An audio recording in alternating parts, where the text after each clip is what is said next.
উপরে ধর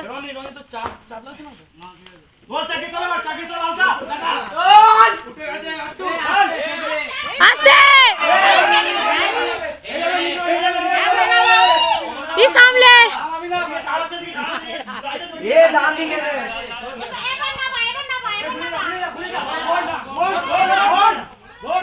নিচে থেকে আসবে তারপর না আমি নিচে থেকে আসবে